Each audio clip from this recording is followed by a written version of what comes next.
How's it going, YouTube? This is JTech95. So as many of you saw and many of you voted, I did a poll the other day talking about what video would you guys like to see next. There's a couple of options, including networking under Windows 3.1 and learning some more DOS commands. But the winning vote went to revisiting the Neat 286. And as you can see, it looks quite a bit different than the last time I did a video on it. I did a video on it several years back, and yeah, it looked a little bit yellowed, and I really wasn't a big fan of the black floppy drives. I did that because I kind of wanted a 5150 or like XT kind of look, but yeah, as you can see, it looks a little bit more beige now. And to be honest, I did a couple other small things to it as well. And in this video, I'm going to be using the AMD Am432N black and white VGA monitor. Just something a little bit different. I did a short on that, again, several years ago. But now I think it's time to actually give it its own spot in a full video.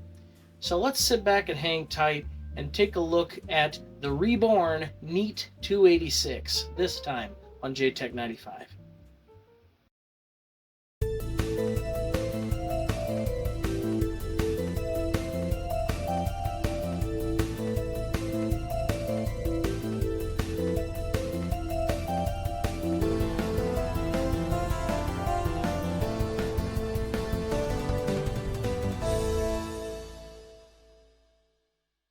Welcome back to JTech95. So as you can see, there's quite a bit different with the 286 this time around. A couple things that I did with this machine was, number one, as you can see, I cleaned up the case. I was originally going to retrobrite it, but I actually decided to give this one a paint job. And the paint I got was, I believe it was oatmeal paint. And it came out really good. Oatmeal color, I should say. I didn't use actual oatmeal. But yeah, I redid that. It came out pretty good. And the floppy drives I swapped out for beige ones rather than the 360K black one I had on there and the black 3.5-inch floppy drive. So yeah, all in all, I think the machine looks an awful lot better. Also internally, I made a couple of small changes. So let's take a look inside.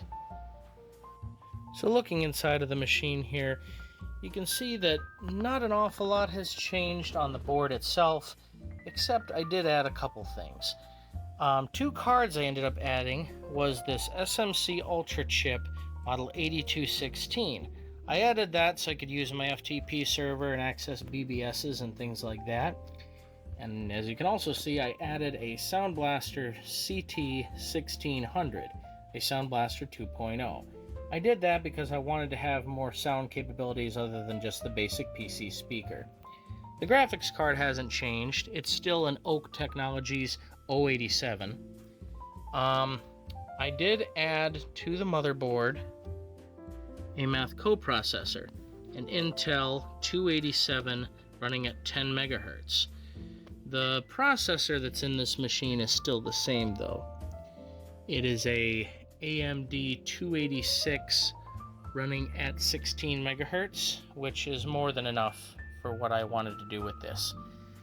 The RAM hasn't been upgraded. It still has 1 meg on board and 2 megs in memory sticks added on. And then as we can see, the hard drive is still the same. It's still that Seagate ST3491A, but as I stated earlier, I did upgrade the floppy drives to something a little bit more fitting for this case.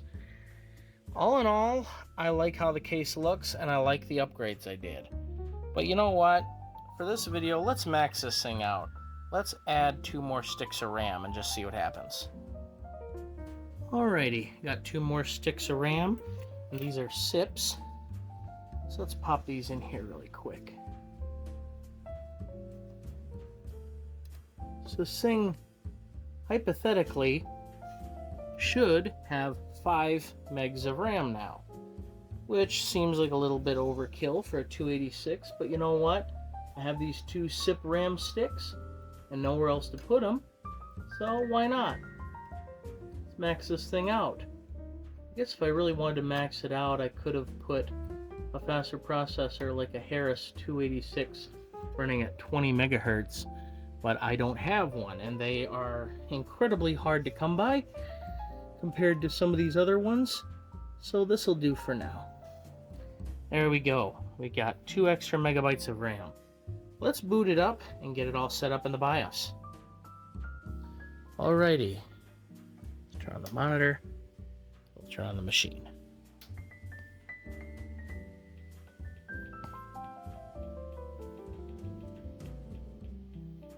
There we go. Let's see it count up the memory.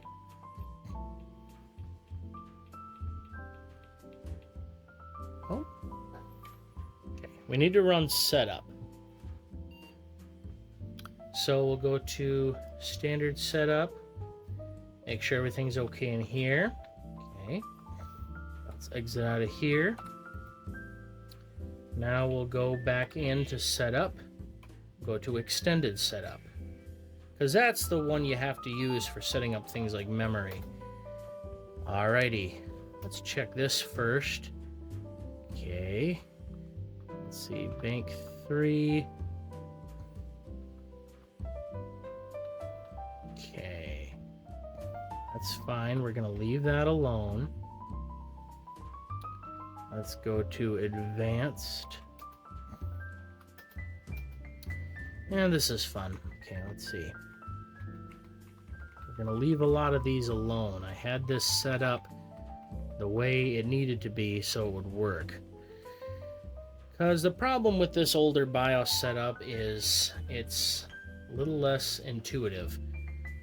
If you set something up wrong, it will straight up not allow you to boot the machine. So let's see, bank 0 and 1, 256K DRAMs, that's right. Yeah. Let's see.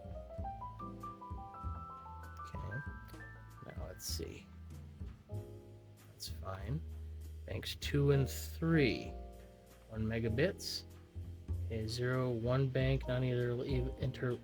non-interleaved. Let's change that to 1, so we'll have 2 banks. Do 2-way interleave. Might have to switch that to 4. Let's see, EMS, that's fine. Set EMS memory size. That's fine. We don't need EMS. Okay. Now let's check here. Bank 3 is still disabled. Okay, let me look through here for a second. Okay, so I just have to go into advanced and set it as 2 banks, write CMOS registers and exit. That should take care of it. Okay, let's see it count up its RAM here. Should get up to just around 5.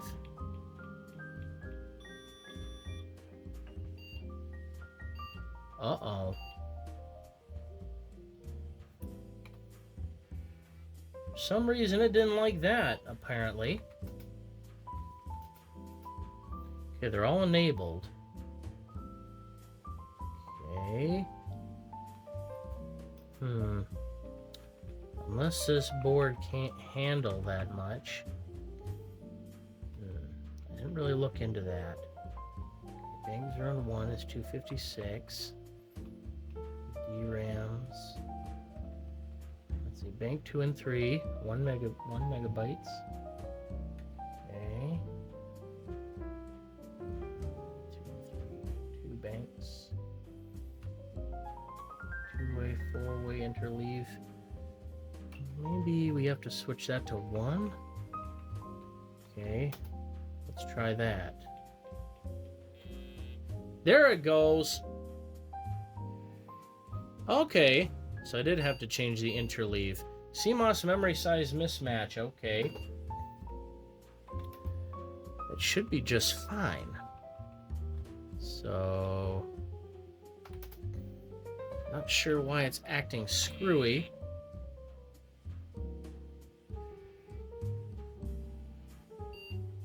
Okay, So it just was acting funny. Okay, maybe it was because I had to reboot it or something like that. I don't know. But yeah, now we have roughly 5 megabytes of memory on here. Sweet. Let's really quick reset and make sure that it actually realizes its memory count correctly. Okay, there we go. Yes, it does. Cool beans. Oh, wow. There she goes. She's really boogieing along, man. Okay. Sweet. All right. Let's go into utilities. Let's run AMD. Oh, you know what? I'm goofy. I need to F5 to disable it from running high mem, because it doesn't like it when you run memory managers, when you run certain diag tools like AMD Diag and Landmark and things like that. There we go. All right. Basic functionality test, yes. Protected mode, processor speed 16 megahertz. Co-processor, yep. DMA, interrupt, timer, real-time clock, CMOS validity, memory. Alrighty, let's do a parity test. Just let it go through here. Let's make sure all the extended memory is doing what it's supposed to do. Which I can't imagine it wouldn't, because I know that those 2 SIPP sticks worked. I tested them quite a while ago when I first got them. Parity error at absolute memory location 003 30,000 EH. Okay. Alright. So, we have a memory problem. Alright.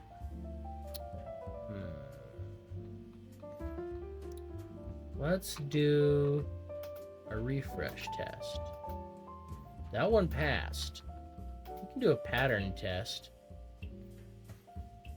Just see what happens. Because I remember running this when I only had the 2 sticks in there, which incidentally I forgot to mention. I may have mentioned in the previous video about this board, but I didn't have any SIPP memory originally when I got this motherboard. So my buddy Mike and I replaced 2 of the SIPP slots with SIMM slots, so I can use SIMM memory in this. Let's see if it gets through the pattern test. Let's see. Yep, same thing. Okay. So that means we have a slight memory problem. So what we're going to do is we're going to swap those 2 RAM sticks for 2 other ones that I have and see if it still has a problem. So I'm going to go grab those. So I got these 2 little guys right here. We're going to swap these in for the 2 we just put in and see what happens. Alrighty, we got the 2 other RAM sticks out. We got the 2 new ones in. And let's try again.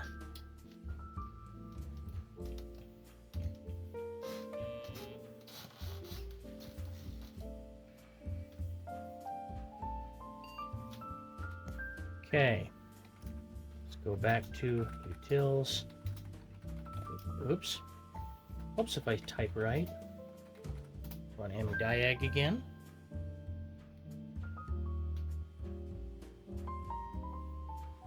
Let's do a parity test again.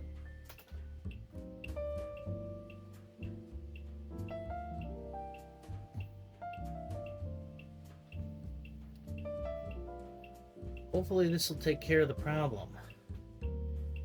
If it doesn't, then that means we got a motherboard problem. And I'm really hoping that's not the case.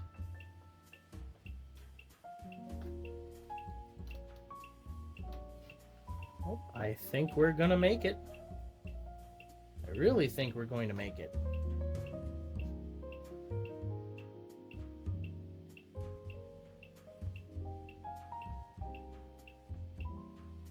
passed. Cool. So one of these two sticks is obviously bad. I don't know which one, but given the rarity of them, I'm not going to throw them away just yet. I'm going to keep them over here to the side, and maybe I can swap one of the chips on them and figure out which one is bad. I don't know which one it is, but I'll go back and look at this video later, and I'll kind of narrow down which of the two sticks is causing the issue. Now, let's see. Oh, we can test the... Oh, no, we didn't load the drivers, so we can't test the Sound Blaster yet. We'll exit AMI Diag, and we'll run Landmark. Go. Okay, there we go. Now, let's really quick... Let's see... Can we change... I don't think we can change the color on this. Let's hit the turbo button and see if that does what it's supposed to do. Yes, it does. Cool, it goes down to 9. And back up to 18. Cool. So, the system works just fine. Awesome.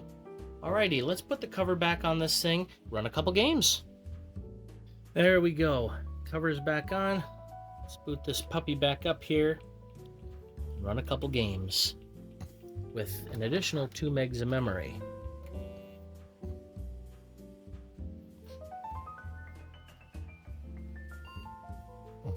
Load all the appropriate drivers.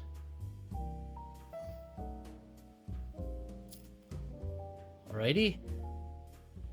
There we go. Let's see. We'll go to DOS games.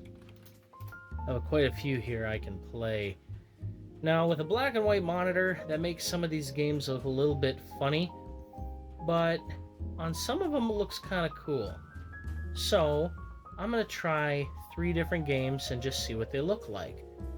Let's start with Prince of Persia, just because.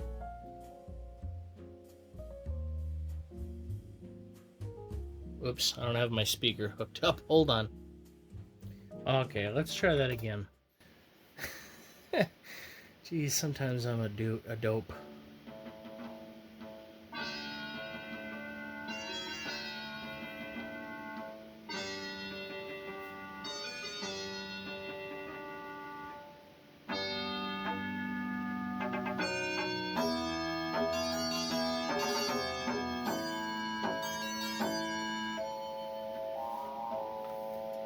Oh yeah, that looks really cool. Oh yeah, I like that. I really like that. See, with the black and white, it just, now it looks like one of those old, like Warner Brothers movies from the 1930s, like Frankenstein or The Mummy or things like that. I just think that looks really cool. I don't hate it. Oh, I tried to hit A to jump.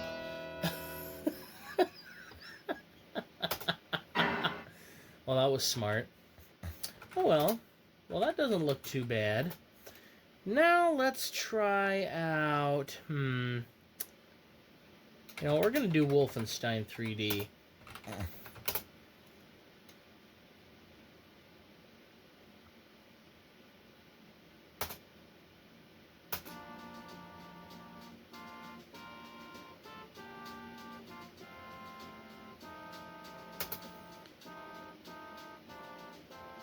Oh, that looks cool too. Yeah, this really looks like an old World War II action movie in the black and white. Let's see. Ooh, that looks eerie with the all-black background. Let's do Operation Eisenfaust.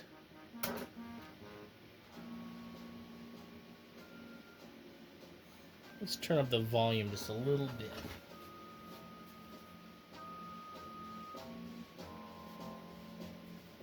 There we go.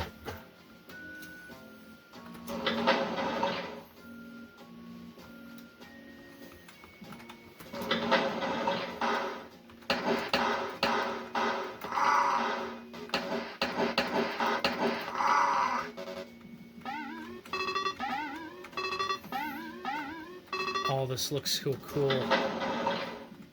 This actually looks freaking sweet. I really, really like this.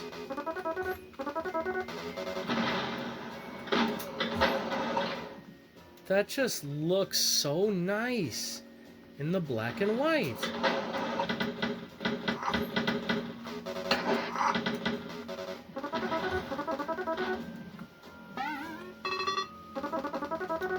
Yeah, that is cool.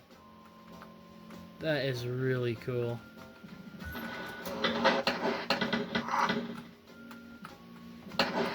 Oh! Screen got dark when I died. It was probably the screen turning red. Ooh, skeleton boy. Oops. That's sad. But anyway, let's go on to the next game. Yes, I am chickening out already. The black and white makes me scared. Let's check out...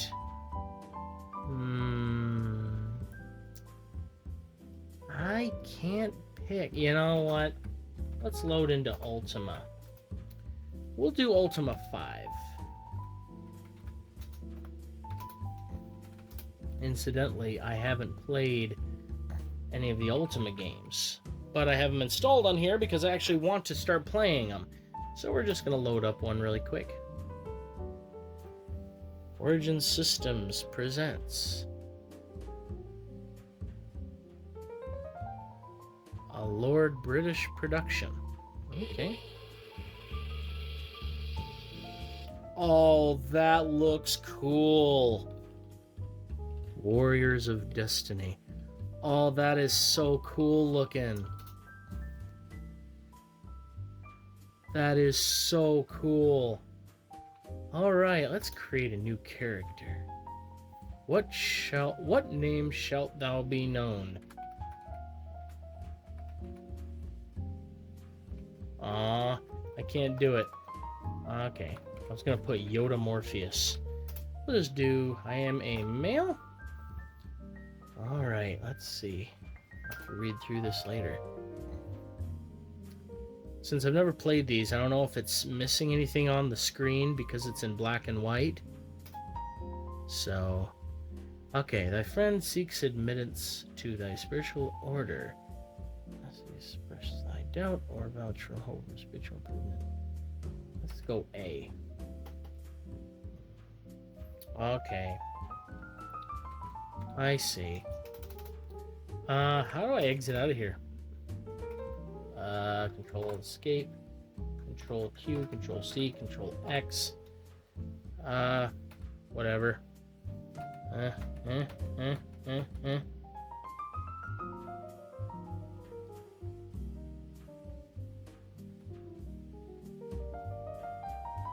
Let's see. Let's return to the view. Let's see, Control C. Let's see. Oh, you can transfer from previous games. That's cool. Return to the view. Does that mean return to DOS? Okay. How do you exit out of here? Maybe there's one of those DOS booter games, so I can't. Now, I'm sure there's a way to do it, but I'm lazy. So I'm just gonna reset and get back to DOS that way. No, I really need to sit down and play those Ultima games. Those look really, really cool. Alrighty, let's see. Is there anything else we can do with this that we couldn't do before? Oh yeah, since I have a network card in here, we can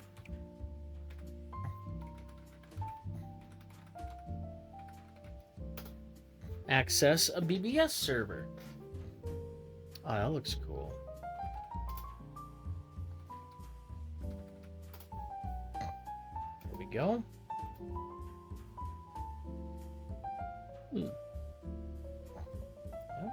Oh, there's two of my messages from the past. Oh! I did get on this thing. I did get on a, no. Oh, yeah. was gonna say, wait, I have been on a BBS with this machine before, but now that I remember, it was like a year after I did the original video with this machine that I added the network card. I just had yet to do a video on it. So, okay. I was confused. I was like, wait a minute. Would you like to add a one-liner? No.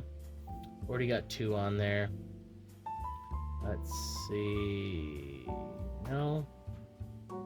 Let's see here. Can we join a conference? Let's see. BBS list. Let's see. Read.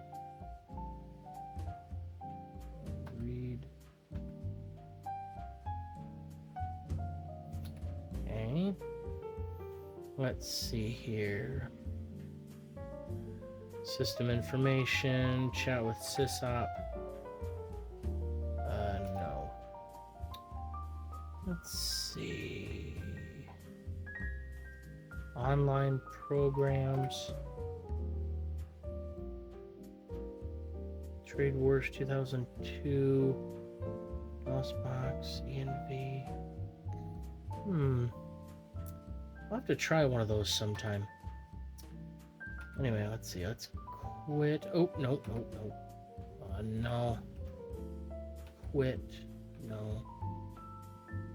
Quit.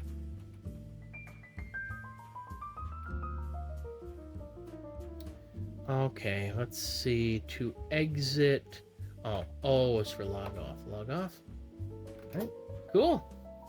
We are officially out of the BBS, and I'd say that's about it for this relook at the Neat 286. Well, guys, I hope you enjoyed this brief re-overview of the Neat 286 tower. I really like how it looks now compared to how it looked before. And the added RAM, sound card, and network adapter that increases the functionality of the machine by quite a large margin. I can do a lot with this old thing than I could do before. And yeah, overall, I'd say this definitely is in the list of one of the favorite custom builds I've done on this channel or in my collection in general. But guys, if you have any questions, comments, or concerns, feel free to leave me a comment or to shoot me an email. My email address is in the channel description. If you liked what you saw today, why don't you hit that like button? And if you really liked what you saw today and want to see more retro computing content like this, why don't you punch that subscribe button? I'd really appreciate it. And I appreciate everybody who's already subscribed. And even if you aren't subscribed, you're just watching the video, I appreciate you taking the time out of your day to watch this video. And I hope you liked what you saw. But anyway, guys, I hope to see you in the next video, and I'll catch y'all later. Bye-bye.